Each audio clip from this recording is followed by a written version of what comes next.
voir le professeur Léna. Professeur! Extraterrestre, c'est magnifique, c'est formidable, un nouveau phénomène à étudier. D'accord, vous pourrez m'étudier si vous m'expliquez les énergies renouvelables. Bon, d'accord, allons-y. Il y a 5 types d'énergie renouvelable. L'énergie solaire, éolienne, hydraulique, la biomasse et la géothermie. La géothermie, c'est l'eau froide qui est pompée et remontée à la surface. Elle est transformée en eau chaude puis en vapeur. Elle est transportée dans un circuit et passe dans une turbine pour produire de l'électricité. Par exemple, les pompes à chaleur. Maintenant, je vais te parler de la biomasse. Cette énergie est produite par la végétation et par les animaux.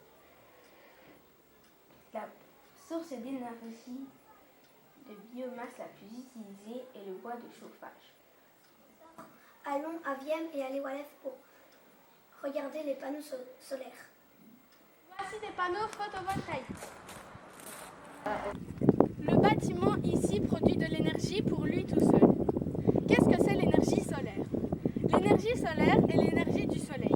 Elle est mesurée en joules et la puissance est mesurée en watts. L'énergie solaire est l'une des 5 types d'énergie renouvelables, comme l'énergie éolienne et l'énergie hydraulique. Leur caractéristique commune est de ne pas produire de pollution ou peu, et ainsi d'aider à lutter contre l'effet de serre. Cette énergie est inépuisable.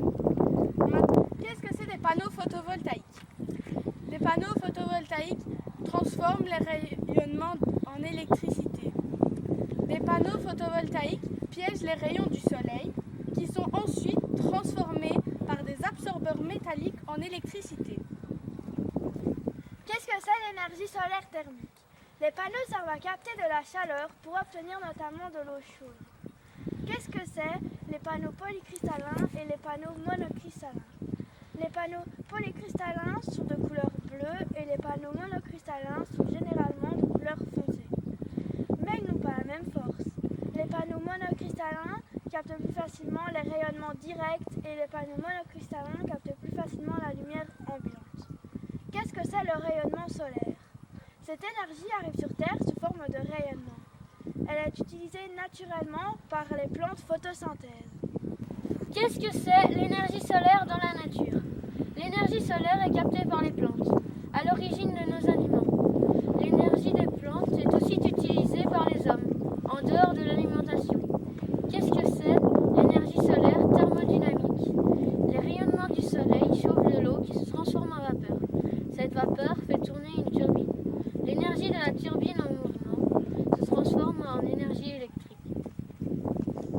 Professeur, Théa, Charlotte et Charlie nous attendent au moulin. Oui, c'est quoi? L'énergie hydraulique est une énergie suscitée par le mouvement de l'eau. Et ça, c'est quoi?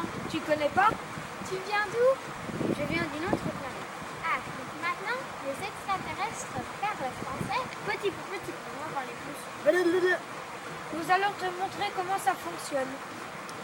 L'eau est captée dans un ruisseau par une roue et fait fonctionner le moulin. Le moulin sert à produire de l'électricité. Ça sert à éclairer le moulin et 5 autres maisons. Ouh! L'hydraulique est l'énergie produite par la force de l'eau. Le plus souvent, elle exploite un cours d'eau grâce à son débit. L'énergie hydroélectrique, l'énergie hydraulique est exploitée de façon beaucoup plus importante et efficace depuis qu'on l'utilise pour produire de l'électricité. C'est l'énergie hydroélectrique. L'eau du cours d'eau fait tourner une turbine reliée à un générateur produisant de l'électricité. L'installation qu'il exploite est une centrale hydroélectrique. Ceci, c'est le réservoir. Ceci, c'est la centrale électrique. Ça, c'est la turbine. Ça, c'est le générateur. Ça, c'est la vanne. Ça, c'est la conduite forcée. Ça, c'est les lignes haute tension. Et ceci, c'est la rivière.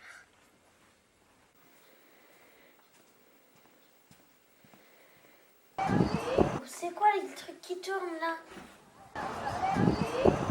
La puissance de ces éoliennes est de 2 à 3 mégawatts.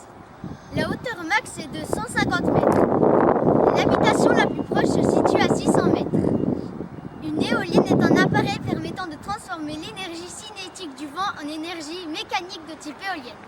Cette énergie mécanique éolienne a été utilisée au cours des âges pour pomper l'eau ou moudre le grain. Les machines actuelles sont utilisées pour produire de l'électricité de type éolienne qui est consommée localement. Le principe de fonctionnement de l'énergie éolienne est relativement simple. Le vent fait tourner des pales qui font elles-mêmes tourner le générateur de l'éolienne. À son tour, le générateur convertit l'énergie mécanique du vent en énergie électrique de type éolienne. L'électricité éolienne circule vers le réseau électrique ou vers des batteries de conservation de type éolienne. Maintenant, tout est dit. Voilà, je vais t'étudier.